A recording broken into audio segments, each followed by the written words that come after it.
Okay, so I'm gonna be trying to do my Q&A as much as I can before this phone dies. This is my recording phone while I'm playing Fetch with Dante, because I figured it's more stimulating to see something doing something than just watching my freaking face. Anyways, I'm gonna be doing this Q&A, and the first question I got is, what is the worst fake I've ran into, as in fake service dog, and my fake piece of gear from my friend Shelby. Worst fake, I'd have to say the one time an American Pit Bull Terrier tried killing Dixie.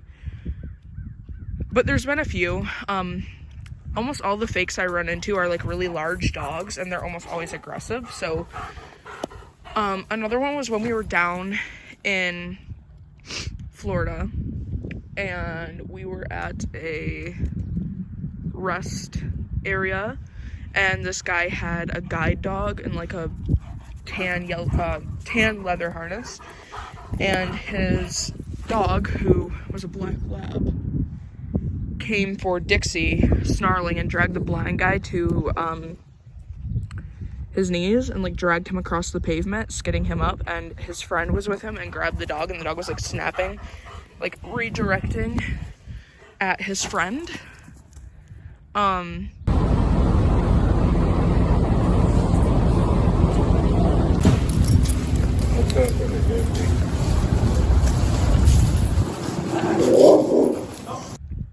But there's honestly been a few. Like, there's been a lot where Dixie has been like attacked.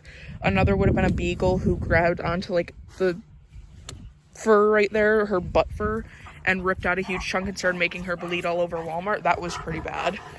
And then on top of it, the same guy who had that dog threatened to off her and off me because I reported him for having an aggressive dog that literally physically hurt my service dog. He lost it on me and said he was gonna end my dog and end me. So that was real fun. And my favorite piece of gear, honestly, my prong collars, or I guess I have two Hermspringers, but I use my 2.25 more than my 3.0. Out. Thank you. Dante's actually wearing it right now. I don't know if you can see. Maybe, he's looking at me. Dante. You can't really see because he's focused on this ball and me. But I like those a lot. They've been really useful in our training. But if you mean like service dog gear, I'd have to say my gray and teal harness. I like that a lot. That's about it for that question. So let me move on to the next. And then I had another person ask me, how do you find a good breeder, specifically for a Malinois or a German Shepherd? For Malinois, I can't really say. It took me a really long time to find a decent Malinois breeder because the Malinois isn't really my breed. I prefer Shepherds. Shepherds are more stable.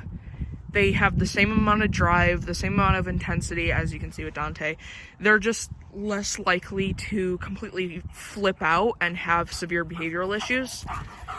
So they're typically more versatile than a Malinois, which is why I picked Shepherds. But if you want to find a good Malinois breeder, just find someone who breeds solid nerves. Like, don't find someone, I'm not gonna like call out people, but I've seen a handful of Malinois who people have in service work or bite work or whatever, and their dogs are extremely nervy in public. Like, they're constantly looking behind them, they're forging forward, they're like whale-eyeing to other dogs and people. And though that could be due to poor socialization as well, a lot of these dogs are properly socialized, they just have really bad nerves. Another thing is, Malinois people lately have been just breeding for drive and no off switch and colors. If you want a dark dog, just get a German Shepherd if you can handle them, because typically Shepherds are more crazy than a Malinois in my experience with both breeds. But like, people will get Malinois who are like almost either all black or almost all black with really deep reds in them. Those are not reputable colors. Malinois shouldn't really be coming in that color. Like, that's not really reputable to breed for. So if you want a dog that's darker, just get a German Shepherd if you can handle them. Like, if you want a dog just for color, because that seems like what a lot of Malinois people are doing, are getting like really dark Malinois just because they look cool and because they're a rare breed.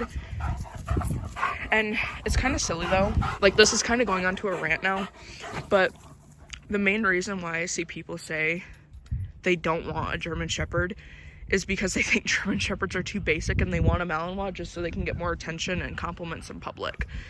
I don't think you should be getting a dog for that reason. I really don't think you should. I just don't think that's really a good idea. But besides that, if you're looking for a good breeder, obviously you want them to be health testing. So like OFAs, titling, temperament, obviously. So you want stuff like that. Like for Dante's breeder, Dante's dam is not only hip, elbow, and DM tested, but she also has other testing such as her OCD done, her LUW, etc., many other things. She has titles and IGP. His father has his hips, elbows, and DM done, and he has his titles and IGP. He is a, I believe, regional champion, and I think, I could be wrong, I think national. I'm not sure on that though. I'd have to look back, but he has his titles in IGP3. He has a show score, so he, you know, has good structure as well. That's another thing. If you want a working line dog, back up, good boy. If you want a working line dog, I seriously recommend getting a working line who also has parents who do well in show, because then you know you're going to get a structurally sound dog, but also a dog with a working ability. Dante has amazing structure, but as you can see, he's also very high drive and willing to work. Plots. Yes. So that's just kind of what I look for, is structure, temperament, and workability. Those are my top three. Color never comes in play for me. Like when I got Dante, he was like all tan with a black face. Like he looked like a Malinois, and that's like my least favorite color. I hate light colored German Shepherds. I also don't really like black or bicolor. I'm kind of picky when it comes to color preference, but I got him and he was like all tan. He just so happened to turn dark sable, which is one of my favorite colors, but I did not know he was going to. So I did not get him for color whatsoever. I got him for his temperament. Like even Dante has one ball. Like he doesn't even have both testicles, so it's not like he's, you know, like he's still functional. He could still probably breed if it turns out not to be genetic, but I picked him simply for his temperament, drive, and structure. Plots. Yes. Another question I got is how I teach service dog tasks. So it really depends. It's different for everyone. For heart rate, my dogs just naturally know that. I just reward on their natural scent. German Shepherds are the second dog breed for the best nose. The first is the Bloodhound, the second is the Shepherd. That's why Shepherds are used so often in search and rescue and drug dogs and whatnot, and tracking. German Shepherds have the second strongest sense of smell in the canine world. Bloodhounds are obviously first. I mean, obviously. But people think like, oh, my Beagle has a better scent than a German Shepherd, or my Coonhound. No, it's the German Shepherd. So my Shepherds pick up on their heart rate alerts extremely easily. They can easily sense chemical changes. And that's another question I got is, I think it was one, is why did I pick German Shepherds? Plots. There's someone coming up. Is why I picked German Shepherds for service work. It's simply because they're just so versatile and they have amazing noses. They're great at obedience. There's someone going by. I don't know what they're doing. It's making me a little nervous. But I pick Shepherds, their temperament. When well bred, they should be social with people, typically.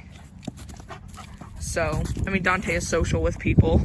He loves people. He loves other dogs too, so that's how a properly bred Shepherd should be. Dante, come. Good. Plots. There you go. Plus, all the way. Thank you. So yeah, as far as tasking goes, typically my dogs naturally know it, but like for interruption alerts, they'll nudge. I just reward them when they nudge. I'll put like treats in my hand and they'll nudge the treats and I'll remove the treats. So on and so forth. So that's kind of how I teach task for that. Another question I got is, what do I feed my dogs? I feed my dogs whatever I can get. Typically, their most consistent diet is raw, but we do switch up kibbles often. Kibble. I normally use retrievers. They're not the best, but they're not bad either. They're just not like a really expensive brand, and they're not like really fancy. But I get them from Tractor Supply. I like to feed the high protein. Don't know what that was. That was creepy. Dante, Plutz.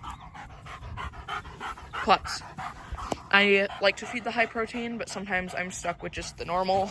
I mean, it's not bad, but it's not like fantastic. But that's what my dogs eat. They have really shiny coats.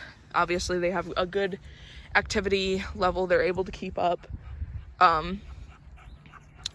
So, yeah, but I also throw in raw.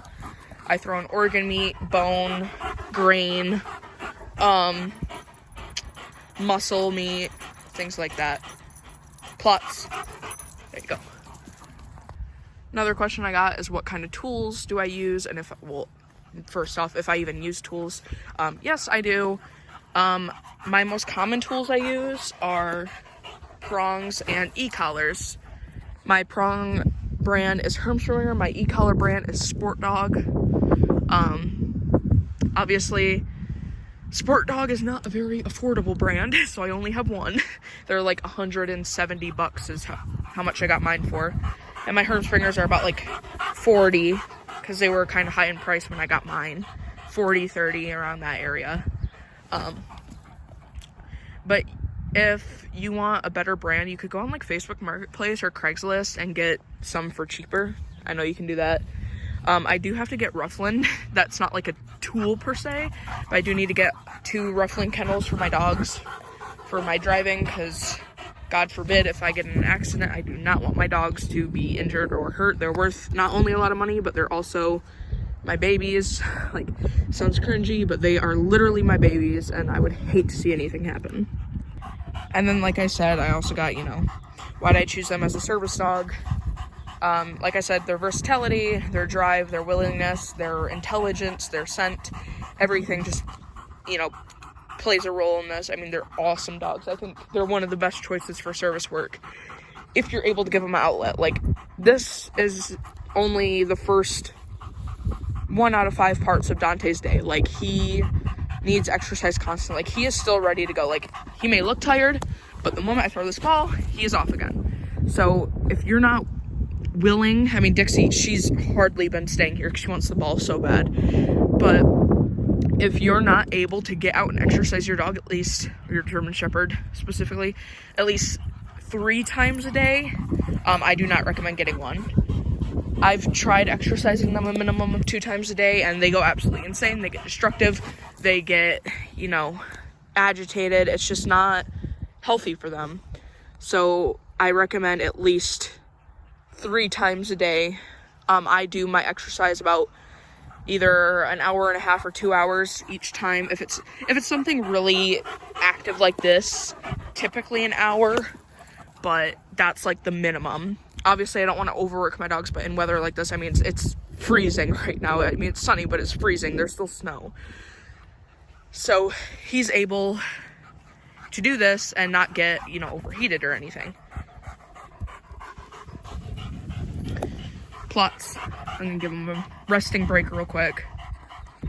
I got this other question which asked, where did you get your dogs from? I got Dante from a breeder in Michigan, so did I Dixie. Both reputable breeders, obviously. They're not from rescues or anything. They're not from backyard breeders. They're both from reputable breeders in Michigan. Dixie was on the west side. Dante was on the east side of Lower Michigan. I don't want to disclose their breeders because I've had a few people get kind of crazy and threaten my breeders, so I don't want that. So I don't publicly announce their breeders, but If you're genuinely interested, I wouldn't be opposed to giving you that information privately, but obviously I want to get to know you first, because I don't want anyone to harass my breeders. And the other part asked, did you get them both as puppies? I did. I got them both at 8 weeks old. And you ask, how did you select a breeder or a rescue and the specific dog? I picked both because they were reputable. They did health testing, titling, temperament testing, etc. Their dogs were bred for a purpose. They weren't bred all willy-nilly. And I really trusted those breeders. So, and they asked, why did I choose German Shepherds? Like I said, they're just very versatile dogs. I can never see myself owning any other dog breed. I wouldn't be opposed to owning another dog breed, but they really just got to be perfect, and I don't think many other dog breeds can even come relatively close to how the German Shepherd is. I just really don't think they can. So, like, I'd love a field line lab. I'd love a properly bred Malinois, but like I said, those two breeds will never come close to what the German Shepherd is, and I'm not saying that to offend people with those breeds, but it's simply just the truth. No dog will ever be as versatile as a German Shepherd. I've worked with so many different breeds: Dutch Shepherds, Malinois, Golden Retrievers, Labrador Retrievers, Poodles, you name it, and none of those breeds can come even relatively close to what the German Shepherd is. Another question I got is, where do I get their vest from? Either Amazon, occasionally people who do customs, but that's not very often. It's very expensive. I think my last custom set was about $150, so definitely not cheap. So I typically get Amazon vest. And they asked, how do I prepare for an airplane with a service dog? I could not tell you. I've never been on an airplane. I am scared of them. I would never go on one. They just scare the crap out of me. So that's that. I don't know what to tell you. I don't know how to prepare because I've never been on one, but I guess all I could say is just prepare the best you can. I feel like basic obedience would, basic service dog training in general would be just fine for airplanes. I mean, I can't see either one of my dogs freaking out on an airplane. I really can't. And they've never been on one, but I seriously doubt they would freak out. I mean, they've been on trains. They've been on Disney rides. Well, not Dante, but he's solid enough that he could care less. I mean, he was on an unsteady trailer a few weeks ago that almost tipped, and he could care less. Like, he was just looking around, not a care in the world. People keep on asking why I chose a German Shepherd. And I already said it 2 times already, so I won't repeat that. Someone asked, how do you do public access training? Just as simple as it sounds, go out, do your thing, start at pet-friendly stores, of course. Dixie, come, get back here. She's sniffing along the fence line. Come on, she doesn't like the leash dragging behind her, which I guess is valid, but good girl. Anyways, pet-friendly stores, start out there, and then you can gradually move up to less busy, non-pet-friendly, and then eventually busy, non-pet-friendly. So, yeah, just do their basic obedience, their tasks, desensitization, socialization, all those good things, and you should be golden. Someone asked how long I've had my pup. I think they mean Dante, but maybe both. Dixie and Dante. Some people don't know that they're 2 different dogs. People think they're the same dog. I've had them both since they were 8 weeks old. Dixie I've had for almost 8 years now. Dante I've almost had for like a year now. His birthday is March 16th. Actually, both of their birthdays are. She'll be 8, he'll be 1. So that's how long I've had them. And when did I start service dog training? I started service dog training when Dixie was 2 years old. And I've been training ever since, and I've also been training other people's dogs since. Oh, he's pooping. Okay, good thing I brought a bag. And that is actually it. Sorry for that graphic last pooping thing. I do have a bag, so I'm gonna clean that up right now. But, thank you for tuning in for this video. I hope you guys enjoyed it. I tried my best. So yeah, I hope you enjoy kind of the more visual type situation. It wasn't just me dead talking into a camera. Like, I try getting some activity because I know that's enjoyable for some people. It's enjoyable for me, I know. So yeah, hopefully you guys enjoyed that. And I will see you guys in the next one.